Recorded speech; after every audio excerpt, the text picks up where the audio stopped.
And that's why when we talk about the tech jobs that are available, the digital jobs that are available, yes, we need to encourage them. That's what we're saying is, let's have a conversation with the young people and tell them you can become self-employed. Mm-hmm.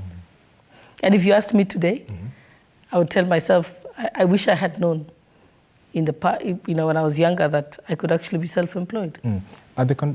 Is the environment conducive enough to encourage self-employment? Yes. As it stands? Yes, it is. Mm. Just let's even think about just farming alone. A lot of young people think that farming is a bad job. Mm-hmm. It's for the people who have failed in school and so on. But that's not the reality. That's not the truth. The truth is the next big thing that is coming, apart from digital jobs, mm-hmm. is actually food production. Okay. So, like I told you, our second highest input into the country mm-hmm. is edible oil. Imagine if young people at the coast, for example, you tell yourself, we're going to set up a cottage industry and we're going to produce palm oil.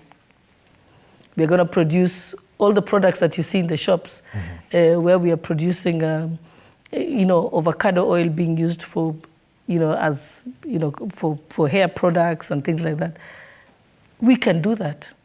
We are being narrow-minded. Why are we becoming a country that we are importing things that we can produce? Mm-hmm. So we need to inculcate in young people that you can be self-employed, mm-hmm. that you can get into the production industry. Why are we importing cheese? We can produce cheese. Yes.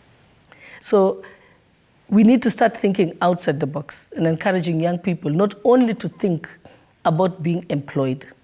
And if you told me today, I would tell you, I wish I had known. Because when I grew up, mm-hmm. I was told that you finish school and then you get employed. Mm. I could have been self-employed. So now I encourage every young person. I said, there's no need to be self-employed. I mean, there's no need to be employed. Think of it. Sometimes you find somebody saying, oh, let me just do the job. How much are you earning? 20,000 shillings a month? Or 100,000 shillings a month? Mm-hmm. But imagine if you went to do other business, you'll probably make that much in a day. In a day. Yes. So it's the thinking in our mind that I must be employed. Mm. Mm. So because the other thing is, for this government that said it is more about creating jobs, we've also seen, the encouragement of seeking jobs in other countries in terms of exporting labor. Mm. Is that a little bit of breaking point, especially on the promise of creation of jobs in the country? It has to be done in different ways. Okay. One, we create jobs by making sure that we start manufacturing and producing a lot of the things that we import.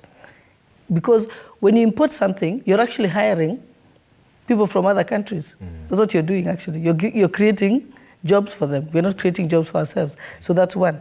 The other way also to do it is we have a brilliant workforce. We have highly educated people, and we have shortage of labor in other countries. Mm-hmm. So we can export that labor.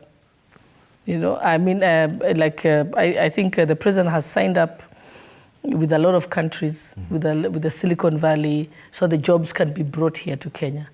You have to make a deliberate effort. Mm-hmm. If you look at the Philippines, the government actually has a methodology for ensuring that their people are hired in other countries. Mm-hmm. That's why there's Filipinos all over the place who are being hired by other countries. Mm-hmm. The good thing about that, the money comes back to Kenya, yes. Mm-hmm. I remember the other day somebody said to me they were being offered as an athlete to go and run for Qatar. Okay. And they told me, what do you think? I said, that's good. Go run for Qatar, because in Kenya, you probably won't make the Olympic team because there's too many of you. Mm. But if you go and run for Qatar, what we know is that person, all the money will come back into the country. How much are they? They'll buy property in the country, they will take care of their families, they will pay school fees.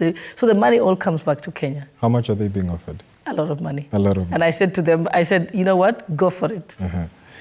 Okay, so... I said, you'll always be a Kenyan citizen. It doesn't matter. Okay. The banditry in the North Rift has also been an issue a thorny issue especially. We did see the president meet with the heads of security organs in the country in Uasin Gishu.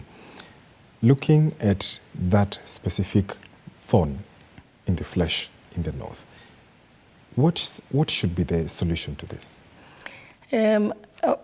This again, I'm not from that particular region, Yes. but speaking to members of parliament who come from those regions, they were just explaining that a lot of it has got to do, the banditry thrives because of the lack of development in those areas. So they were saying, if you have roads network, if you have schools, if you ensure that, you just bring development into the area. Because banditry thrives because there's people available.